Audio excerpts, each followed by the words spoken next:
होता है फ्यूचर। तो यानी कि प्रेजेंट समझिए, प्रेजेंट होता है वर्तमान का जो इस समय चल रहा है, और पास्ट वो होता है जो बीत चुका हो, और फ्यूचर वो होता है जो आने वाला होता है।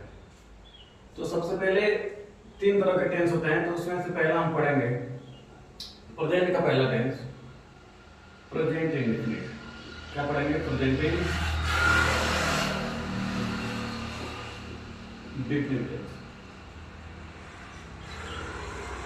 समझिएगा इसके, जैसे एक आदमी की पहचान होती है कि वो क्या करता है, क्या कर सकता है, क्या कर रहा है, मतलब एक आदमी के कुछ गुण होते हैं।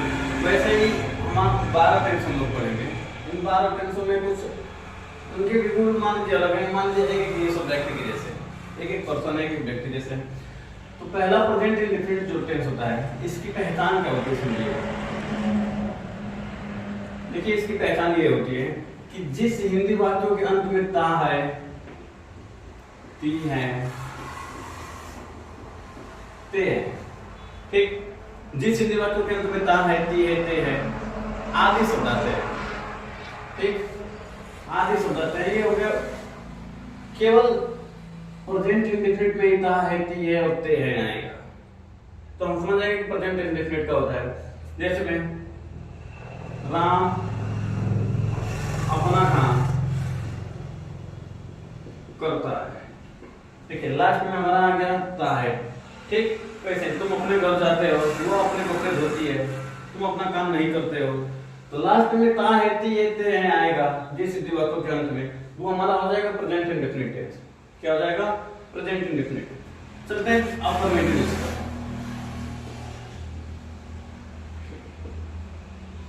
अफर्मेटिव में देखिए कुछ रूल होते हैं।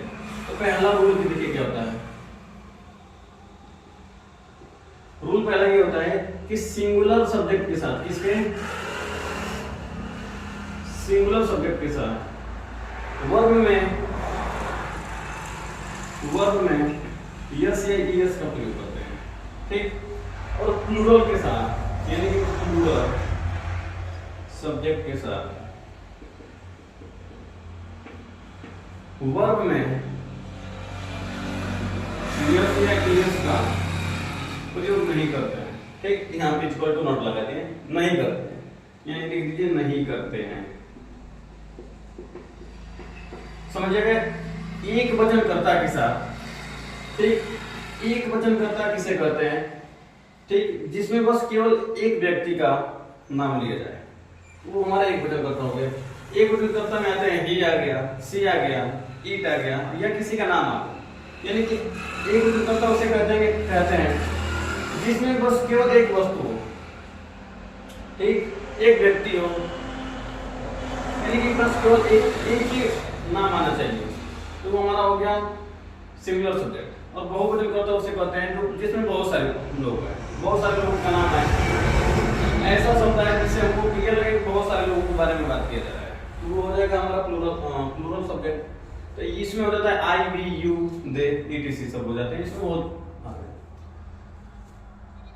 ये हो गया हमारा स्ट्रक्चर बनेगा। इसका क्या स्ट्रक्चर देख लीजिए। स्ट्रक्चर बनेगा, सबसे पहले लगाएंगे सब्जेक्ट प्लस, सब्जेक्ट के बाद लगाएंगे हम देखिए सब्जेक्ट के बाद वर्ब, और वर्ब में यस या ईएस का प्रयोग करेंगे।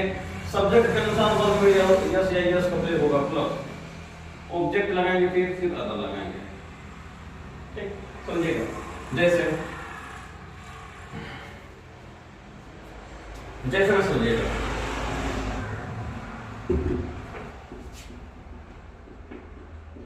मोहन अपना काम करता है, ठीक, मोहन अपना काम करता है, तो सब्जेक्ट है मोहन। सब्जेक्ट उसे कहते हैं जिसके बारे में बात की जाए, जिसके बारे में बात की जाएगी वो हमारा हो जाएगा सब्जेक्ट। तो इसमें मोहन के बारे में बात किया जा रहा है, तो मोहन हमारा सब्जेक्ट हो जाएगा। तो सब्जेक्ट की जगह लिख देंगे क्या? मोहन। देखिए मोहन क्या कर रहा है, तो मोहन करता है, क्या? मोहन करता है, तो मोहन एक वचन करता है, एक वचन करता के साथ दो मतलब होता है करना, तो इसमें यस या यस का प्रयोग हो जाए, तो जिसके लास्ट में क्या आता है? यस या सी या ओ आ जाते हैं, तो हम यस का प्रयोग करते हैं, तो इसमें आ गया क्या करता है? अपना काम। ही मतलब अपना, वर्क मतलब काम। I hope you understand. कोशिश यही करना है कि ज्यादा से ज्यादा बच्चों को समझ में आए, पढ़ाएं तो। दूसरा समझिए, रानी अपना पाठ याद करती है। समझिएगा, रानी इसमें सब्जेक्ट है। रानी क्यों की रानी के बारे में बात किया जा रहा है? तो रानी क्या हो जाएगा? याद करना हो जाएगा क्या? लर्न।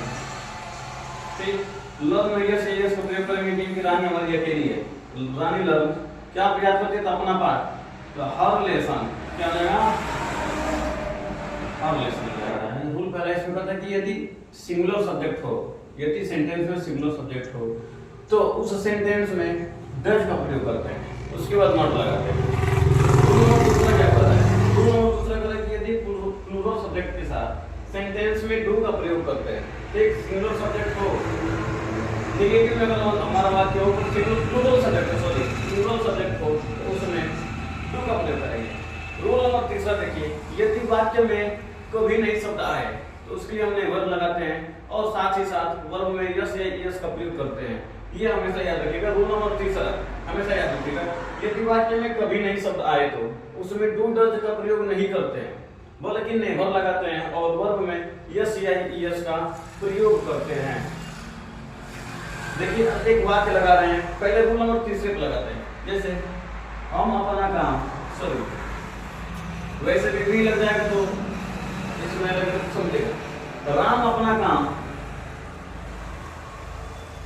राम अपना काम नहीं कर रहा है। देखिएगा, राम अपना काम नहीं कर रहा है तो कैसे बनेगा? एकदम ध्यान से देखिए, सब्जेक्ट क्या है इसमें समझिएगा। तो सब्जेक्ट है राम। राम के बाद निगेटिव शब्द में डू डज का प्रयोग करते हैं। तो राम हमारा सिंगुलर सब्जेक्ट है, इसके साथ डज का प्रयोग होगा। इसका होगा डज का। Ram does not. ठीक, राम अपना काम नहीं करता है, समझेगा। Ram does not do his work. ये तो हम लोग सिंपल मान दिया, Ram does not do his work. लेकिन राम अपना काम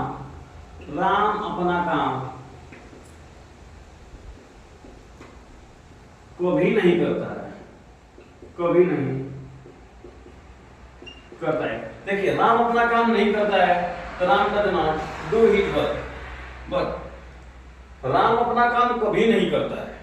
देखिए है लास्ट में ता आती है, आगे आए कभी नहीं। तो कभी नहीं के लिए रूल नंबर तीसरा याद रखिएगा, यदि वाक्य में कभी नहीं शब्द आए तो उसमें डू डज का प्रयोग बिल्कुल नहीं करेंगे।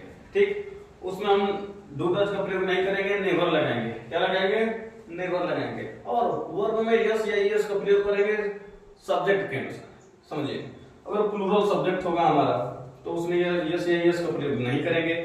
सिंगुलर सब्जेक्ट होगा तो उसमें यस या यस का प्रयोग करेंगे। समझिए, जैसे राम, राम हमारा हो गया सिंगुलर सब्जेक्ट। ठीक, राम नेवर लगाएंगे, कभी नहीं आ गया तो राम नेवर। ठीक, राम कभी नहीं, राम नेवर डू। तो राम हमारा सिंगुलर है तो इसमें लग जाएगा हमारा क्या, बताइए? इसमें लग जाएगा ईयर्स। तो Ram never does his work, his work. उम्मीद करते होंगे कि आपको नेगेटिव भी समझ में आएगा, पूरा सब ऐसे ही लगेगा। ठीक, कभी नहीं आ जाएगा यदि वाक्य में, तो उसके लिए क्या करेंगे हम? कभी नहीं जब वाक्य में आ जाएगा तो सब्जेक्ट के अनुसार उसमें यस या यस का प्रयोग करेंगे।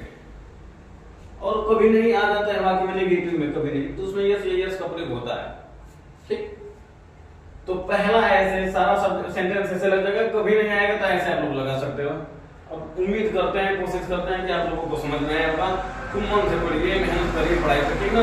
जिंदगी में कोई साथ देने वाला है तो शिक्षा देने वाला है, इसको छोड़कर आपका साथ कोई दुनिया में देने वाला नहीं है। कोई कितना भी खास आपका होगा तो एक समय में वो भी बदल जाएगा। तो सबसे बढ़िया है कि तुम मेहनत करिए, मेहनत करके पढ़िए आप, जैसे आपको हम अफर्मेटिव नेगेटिव सब समझाते हैं। वैसे लास्ट बचा है वन शॉट आपकी वीडियो होगी, माइक चार्ज नहीं है इसलिए थोड़ी आवाज में दिक्कत होगी। कोशिश करेंगे अगले वीडियो में माइक घर से चार्ज करके लेना है, वो घर से चार्ज करके लेना, समझिएगा। फिर भी थोड़ी सी दिक्कत होगी लेकिन समझिएगा, ऐसे तरीके से समझाएंगे कि आप लोगों को समझ में आ जाएगा। समझे? देखो अफर्मेटिव पढ़ लिए, नेगेटिव पढ़ लिए। इंटीग्रेटिव समझे क्या होता है? प्रश्नवाचक वाक्य। इंटीग्रेटिव यानी कि प्रश्नवाचक वाक्य में पहला आता है हमारा फर्स्ट टाइप, जिसको कुछ लोग यस या नो टाइप में भी पढ़ाते हैं। फर्स्ट टाइप किसे कहते हैं? जब वाक्य के शुरू में क्या शब्द है, वाक्य के शुरू में ही क्या शब्द आता है, तो उसका स्ट्रक्चर डायरेक्ट लिख दिए। सबसे पहले डू डज का प्रयोग करेंगे, फिर सब्जेक्ट लगाएंगे, फिर वर्ब लगाएंगे, फिर ऑब्जेक्ट, फिर अदर वर्ब। समझिएगा? जैसे में हो जाते हैं हमारे एग्जांपल, क्या आपने कभी खाना नहीं सॉरी क्या आप खाना खाते हैं? क्या तुम सोती हो? क्या तुम नहाते हो? क्या आप अपना कपड़ा धोते हैं? ऐसे ऐसे हमारे वाक्य आएंगे। समझिए पहला फर्स्ट टाइप पे समझिए। क्या आप मुझे जानते हैं? क्वेश्चन मार्क लास्ट में नेसेसरी है लगाना सभी को। इससे हमको पता चलता है कि हमारा वाक्य कैसा है। क्वेश्चन मार्क लगाने से प्रश्न पूछ रहा है, ये हमारा है यस या नो टाइप का क्वेश्चन। पूछ दे कि आप मुझे जानते हैं, हाँ या ना जवाब दे दीजिए यस या नो में। ऐसे समझिए क्वेश्चन मार्क लगाना नेसेसरी है इसमें। क्या आप मुझे जानते हैं, तो सबसे पहले क्या शब्द आ गया, तो लिखा है कि यदि वाक्य के शुरू में क्या शब्द आ जाए सबसे पहले, तो सबसे पहले डू डज लगाएंगे। तो डू डज कहां से लगाएंगे? सब्जेक्ट के अनुसार लगाते हैं। ठीक, तो सब्जेक्ट है इसमें यू, क्या है? यू। तो यू में किसका प्रयोग होगा? तो डू का प्रयोग होगा। तो इससे पहले लगा देंगे डू, तो डू यू हो जाएगा। अब होता है हमारा सब्जेक्ट हो गया, वर्ब हो गया जानना। जानना किस लिए होता है? नो, के यू नो डब्ल्यू नो होता है। ठीक, किसे जानते हैं? तो मुझे। तो डू यू नो मी? मी मतलब हो गया मुझे, लास्ट में लगा देंगे क्वेश्चन मार्क। उम्मीद करते हैं कि आप लोगों को ये समझ में आया होगा कैसे लगाते हैं। ऐसे ही अपना दूसरा देख लीजिए। जब वाक्य के बीच में क्वेश्चन वर्ड आ जाए, तो जब वाक्य के बीच में लिखा है क्वेश्चन वर्ड आ जाए, तो सबसे पहले क्वेश्चन वर्ड की स्पेलिंग बनाते हैं। उसके बाद हेल्पिंग वर्ब डू डज लगाते हैं, फिर सब्जेक्ट, फिर वर्ब की first form plus object plus other लगाते हैं। समझिए? तो ऐसे वाक्य समझिए। इसलिए करो, तुम इस बगीचे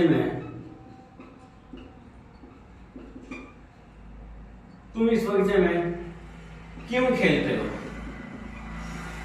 क्यों खेलते हो? इसमें भी क्वेश्चन मार्क लगेगा क्योंकि ये भी प्रश्न पूछ रहा है। तो समझे कैसे हो?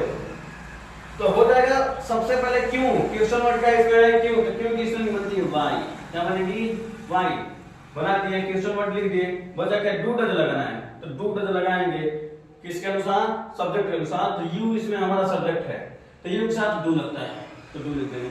वाई डू यू फिर सब्जेक्ट। वर्ब पूछ रहा है, तो वर्ब इसमें है खेलना, तो खेलना किसमें हो जाएगा? प्ले। तो वाई डू यू प्ले? कहां खेलते हो? इस बगीचे में। तो इन दिस गार्डन। ऐसे हमारा पूरा प्रेजेंट इंडेफिनिट समाप्त हो गया। और इसमें आप अनेक उदाहरण एग्जांपल रखकर क्वेश्चन सॉल्व कर सकते हो, सेंटेंस लगा सकते हो। लगाइएगा आप लोग। फिर नहीं आएगा तो कमेंट करिएगा कि ये नहीं आ रहा है। धन्यवाद।